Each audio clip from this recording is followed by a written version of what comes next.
Et comme on le voit, la question de ces prêts Covid suscite aussi des discussions autour de l'efficacité de ce type de programme d'urgence et surtout comment en sortir. Et pour cela, nous sollicitons les lumières de Pierre Harvey, qui est conseiller en développement pour les entreprises. Bonsoir, Monsieur Harvey. Je ne veux pas retourner le couteau dans la plaie, mais pourrait-on objecter à certaines entreprises qu'elles auraient pu mourir de leur belle mort avec ou sans le programme du fédéral? Oui, malheureusement, c'était prévisible pour plusieurs entreprises qui, de toute façon, probablement traînaient de la patte dès le départ. Effectivement, le programme, il a eu son utilité. Il a été bien pensé au départ. On était dans une situation d'urgence. Je pense que ça, personne ne remet en question cet aspect-là. C'est plutôt la sortie du programme qui m'apparaît boiteuse et peut certainement avoir un impact négatif sur plein d'entreprises qui commençaient à voir la lumière au bout du tunnel et pour plusieurs PME commençaient à pouvoir se sortir la tête de l'eau après la pandémie et même pendant cette inflation importante. Alors, c'est vrai qu'on va rembourser le prêt dans la totalité au taux d'intérêt annuel de 5 % si on n'a pas pu le faire à cette date, mais d'autres ont investi et se sont même développés avec ces 50 ou 60 000 $. Est-ce que les débiteurs sont tous au même pied d'égalité? Absolument pas. Il y a définitivement des entreprises qui ont reçu l'argent et qui probablement sont allées jusqu'au maximum de 60 000 $ et qui n'en avaient essentiellement pas besoin. Mais comme ils avaient été acceptés, évidemment, ils ont probablement placé l'argent et ils ont fait des intérêts. Ça, c'est une réalité. Je ne pense pas que ce soit la réalité de la majorité des entreprises, puisque les chiffres le démontrent en ce moment, et même les chiffres de la FCEI, qui représente les PME canadiennes.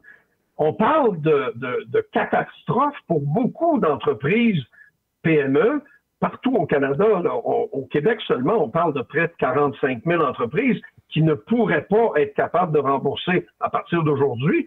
23 000 seulement au Manitoba. C'est beaucoup d'entreprises qui commençaient à s'en sortir, je pense, et qui auraient pu mériter une autre façon de régler ce fameux prêt.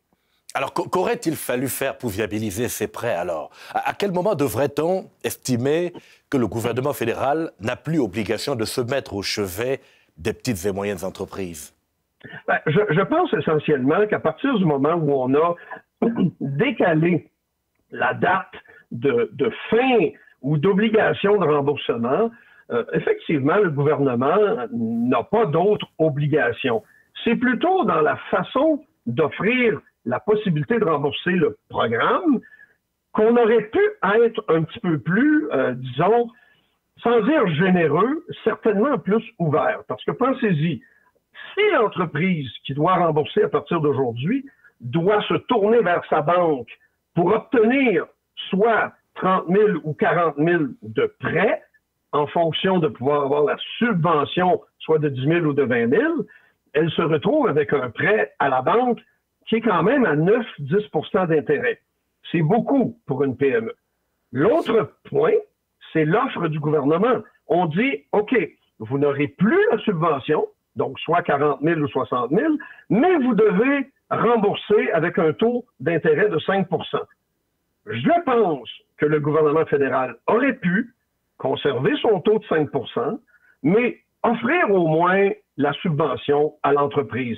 Il me semble que ça aurait été une bonne façon de se sortir du programme, tout en accompagnant la PME canadienne dans sa sortie de crise, appelons ça comme ça. Et que répondez-vous à ceux qui pensent qu'on aurait dû catégoriser, aller pièce par pièce, pour rentrer dans les états financiers et savoir quelles sont vraiment les entreprises en difficulté, puisque l'économie ne se remet pas en un claquement de doigts?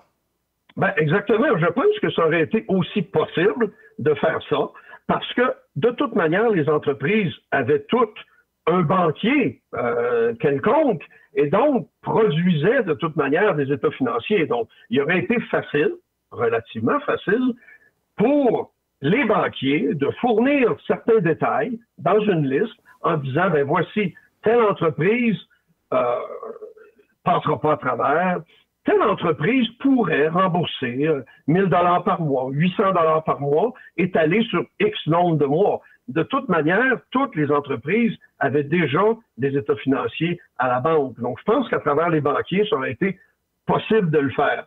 Qu'est-ce qui a été négocié? C'est une autre histoire. On ne le saura peut-être jamais. Mais bien sûr, les banques avaient aussi quand même intérêt à offrir des prêts elles-mêmes au taux un peu plus élevé pour permettre à l'entreprise d'avoir la subvention. Je comprends, c'est votre clientèle et vous n'y allez peut-être pas très fort, mais certaines entreprises devraient quand même se déclarer comme n'étant pas dans le besoin. Oui, définitivement. Je l'ai dit tantôt, il y a des entreprises qui n'auraient pas dû l'avoir, des entreprises qui, de toute façon... Mais ça, personne ne peut le vérifier. Ben, généralement, le banquier est capable de tirer une sonnette d'alarme en disant, écoutez, telle entreprise ne passera pas à travers, donc c'est soit la faillite ou on lui trouve une solution. Mais je pense que dans certains cas, effectivement, il n'y a pas d'autres options. Ça va arriver beaucoup dans le commerce de détail, dans les restaurants, effectivement, parce que c'est eux qui ont peiné le plus à se sortir de la pandémie et surtout à survivre à l'inflation importante qu'on a au Canada. Donc, évidemment, il y a de l'inévitable là-dedans. On apprend que 19% des entreprises au Canada sont concernées.